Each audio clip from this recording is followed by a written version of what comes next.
ফের অবৈধ নির্মাণের অভিযোগ, জলা জমি ভরাট করে বহুতল নির্মাণের অভিযোগ ভাঙড়ে। কাঠগড়ায় তৃণমূল নেতৃত্ব থেকে জমি মাফিয়ারা। বিধায়ক শওকত মোল্লার হুঁশিয়ারিকে বুড়ো আঙুল দেখিয়ে ওয়েটল্যান্ডে রমিয়ে চলছে অবৈধ নির্মাণ।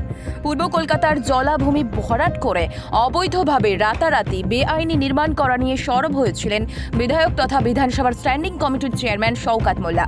তিনি হুঁশিয়ারি দিয়ে বলেছিলেন, বড় বড় মাফিয়ারা এই ধরনের কাজ করবে তা বরদাস্ত করা হবে না। তিনি পুলিশ প্রশাসনকে বেআইনি নির্মাণ বন্ধ করতে অনুরোধ করেন এবং বলেন, অবিলম্বে পুলিশকে অ্যাকশন নিতেই হবে। বিধায়কের তর্জন গর্জনের পরেও দিনের আলোয় রমিয়ে চলছে অবৈধ নির্মাণ। একেবারে ওয়েটল্যান্ড তথা পূর্ব কলকাতার জলাভূমিতে গড়ে উঠেছে বহুতল বিল্ডিং। মূলত নিউ টাউন লাগোয়া ভাঙড়ের ভাবার মাঠ থেকে শুরু করে আবাদপাড়া পাঁচুরিয়াতে একের পর এক বেআইনি নির্মাণ গড়ে উঠছে। ভাঙড় 2 নম্বর ব্লকের বাউতা 1 ও 2, বামুনঘাটা অঞ্চল এবং ভাঙড় 1 নম্বর ব্লকের তারদহ অঞ্চলের অধিকাংশ জমি জলাভূমির অন্তর্ভুক্ত। নিউ টাউন লাগোয়া হওয়ায় এই সমস্ত এলাকার জমির দাম আকাশ ছোঁয়া। ফলে শাসক দলের একাংশ এবং জমি মাফিয়ারা জলাভূমি ভরাট করে তা চড়া দামে বিক্রি করে দিচ্ছে। এর ফলে পরিবেশের ভারসাম্য নষ্ট হচ্ছে বলে জানাচ্ছেন পরিবেশবিদরা। অভিযোগ, স্থানীয় তৃণমূল নেতাদের মদতেই জলাভূমি ভরাট করে বেআইনি নির্মাণ গড়ে তোলা হচ্ছে। শুধু তাই নয়, স্থানীয় তৃণমূল নেতাদের মিষ্টি খাওয়ার পয়সা দিলেই নাকি কাজ করা যাচ্ছে বলে এমনটাই অভিযোগ। সম্প্রতি সন্দেশখালীতে তৃণমূল নেতাদের বিরুদ্ধে পিঠে খাওয়ার অভিযোগ ঘিরে তোলপাড় হয় রাজ্য রাজনীতি। এবার নিউ টাউন লাগোয়া ভাঙড়ে এমন অভিযোগ সাড়া ফেলে দিয়েছে। ভাঙড় 2 নম্বর ব্লকের বাউতা 2 নম্বর পঞ্চায়েতের আবাদপাড়া, ভাবার মাঠ, পাঁচুরিয়া, ধর্মতলা সহ বিস্তীর্ণ এলাকায় জলাভূমি ভরাট করে সুবিশাল পাঁচিল দিয়ে গড়ে তোলা হচ্ছে বেআইনি বহুতল। জেলে যাওয়ার আগে আরাবুল ইসলাম একবার ওই কাজ বন্ধ করে দিয়েছিলেন। অভিযোগ উঠছে, আরাবুল জেলে যাওয়ার পর তাঁর অনুগামীদের মিষ্টি খাওয়ার টাকা দিয়ে পুনরায় কাজ শুরু করা হয়েছে। এই কাজে পুলিশের একটি অংশের মদত রয়েছে বলে অভিযোগ উঠছে। গার্ডেন রেঞ্জ কাণ্ডের পর ভাঙড়ে জলাভূমি ভরাট করে বেআইনি নির্মাণ নিয়ে কটাক্ষ করতে ছাড়ছেন না বিরোধীরাও। বিরোধীদের অভিযোগ, প্রশাসন সব জেনেও কেন ব্যবস্থা নিচ্ছেন না শাসক দলের অঙ্গুলি হিলনে। ওই এলাকার এক নির্মাণকারী বলেন, পুলিশ ও শাসক দলের নেতাদের টাকা না দিলে কোনোভাবেই এখানে কাজ করা যায় না। এই অবৈধ নির্মাণ নিয়ে স্থানীয় পঞ্চায়েত প্রধান শেখ সাবির আলী বলেন, এই বেআইনি নির্মাণ নিয়ে আমি বিডিও সাহেবকেও চিঠি দেব। যদিও এ বিষয়ে ভাঙড় 2 নম্বর বিডিও পার্থ বন্দ্যোপাধ্যায় বলেন, এমন কোনো লিখিত অভিযোগ পায়নি, পুরো বিষয়টি খতিয়ে দেখা হচ্ছে। বিএলআরওকে বলেছি তদন্ত করে রিপোর্ট দেওয়ার জন্য, সেই মতো প্রয়োজনীয় ব্যবস্থা নেব। এ বিষয়ে সিপিএমের রাজ্য কমিটির সদস্য তুষার ঘোষ বলেন, ভাঙড়ের সমস্ত জলাভূমি রাতারাতি ভরাট করে বেআইনি নির্মাণ গড়ে তোলা হচ্ছে। আমাদের আমলে এমন অনেক জলাভূমি আদিবাসী ও মৎস্য চাষিদের মধ্যে পাট্টা দিয়েছিলাম।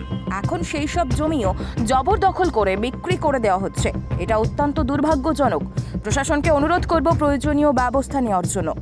এ বিষয়ে ভাঙড়ের বিধায়ক নওশাদ সিদ্দিকী বলেন, ভাঙড়ে জলাভূমি ভরাট নিয়ে এর আগে আমি একাধিকবার প্রশাসনের বিভিন্ন দফতরে চিঠি দিয়েছি, কিন্তু কোনো কাজ হয়নি।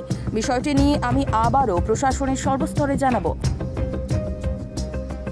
দেখুন, পুলিশকে বলেছি অবিলম্বে এটাকে বন্ধ করতে। যদি বন্ধ না হয়, আগামীকাল আমরা আমাদের দলগতভাবে বাউতা 2 নম্বর অঞ্চল তৃণমূল কংগ্রেস এই কাজ বন্ধ করে দেবে। কোনো রকমভাবে এই ধরনের নোংরামি, এই রকম ওয়েটল্যান্ডে কাজ, এই যে বড় বড় মাফিয়ারা এসে এই ধরনের কাজ করবে, এগুলো কোনোভাবেই বরদাস্ত নয়। তৃণমূল কংগ্রেস, ভাঙড় 2 নম্বর ব্লক তৃণমূল কংগ্রেস কখনো এটা বরদাস্ত করবে না।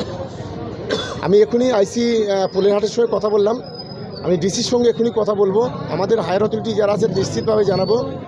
আমি একজন বিধানসভার স্ট্যান্ডিং কমিটির চেয়ারম্যান হিসেবে এবং অ্যাজ এ বিধায়ক হিসেবে আমি রিকোয়েস্ট করব, পুলিশকে অনুরোধ করব যে ইমিডিয়েট অ্যাকশন নেওয়ার জন্য এবং অবিলম্বে এই ধরনের কাজ অবিলম্বে বন্ধ করার জন্য। আপনার শখের গাড়িটি আপনি সার্ভিস করতে চান, চলে আসুন A to Z কার শোরুমে। সব ধরনের 4 হুইলার, আধুনিক উন্নত মেশিন সহ অভিজ্ঞ মিস্ত্রি দ্বারা পালিশ করানো হয়। কলকাতা বা নিউ টাউনে থেকে কম খরচে সার্ভিস করতে পারবেন। ঠিকানা ভাঙড়ে Hatishala 6 lane K1 bus stand. যোগাযোগ 9832362414 নম্বরে। দেখুন, আমাদের কাছে এরকম কোনো খবর নেই, আপনাদের মাধ্যমেই শুনলাম। বা অবৈধ নির্মাণ রোখার জন্য আমি বারবার প্রশাসনকে বলেছি, প্রশাসন ব্যবস্থা যদি না নেয় আমরা নিজেরাই মাঠে নামব। আমাদের এমএলএ সাহেব শওকত মোল্লা রাজ্যের সাধারণ সম্পাদক, উনি দায়িত্বে আছে আমাদের ভাঙড়ে। আমাদের 24-এ যে লোকসভা ভোট আছে, আমরা ভোট নিয়ে ব্যস্ত আছি। যদি কেউ আনলিগাল কাজ করে থাকে তার জন্য প্রশাসনকে বলবো ব্যবস্থা নেওয়ার জন্য, 100 বার বলবো ব্যবস্থা নেওয়ার জন্য। বা লোকাল যারা ঘর বাঁধছে তাদেরই ঘর বাঁধতে পারছে না, আর আনলিগাল কাজগুলো মাঠের মাঝায় কিভাবে হয়, এগুলো প্রশাসনকে বলবো যে অবশ্যই তাড়াতাড়ি যাতে লিগ্যাল অ্যাকশান নেওয়া হয়, তার জন্য আমি আবেদন করছি। ওয়েটল্যান্ডে কনস্ট্রাকশন করা নিষিদ্ধ সত্ত্বেও সেখানে কনস্ট্রাকশন হয়ে যাচ্ছে। সাধারণ মানুষ যারা পরম্পরায় ওখানে বাস করেন তাদের ঘর বাঁধতে গেলে জুলুম হচ্ছে, পুলিশকে টাকা দিতে হচ্ছে, কিন্তু প্রমোটাররা এবং বড় বড় মানে যারা জমির জায়গা কিনছেন এখানকার তৃণমূলের দালালদের মাধ্যমে, তারা ওয়েটল্যান্ডকে বৃদ্ধাঙ্গুল দেখিয়ে তারা সেখানে পুকুর ভরাট করছেন, পাঁচিল দিচ্ছেন, কনস্ট্রাকশন করছেন। কি জেলে বসে মিষ্টি খাচ্ছে নাকি?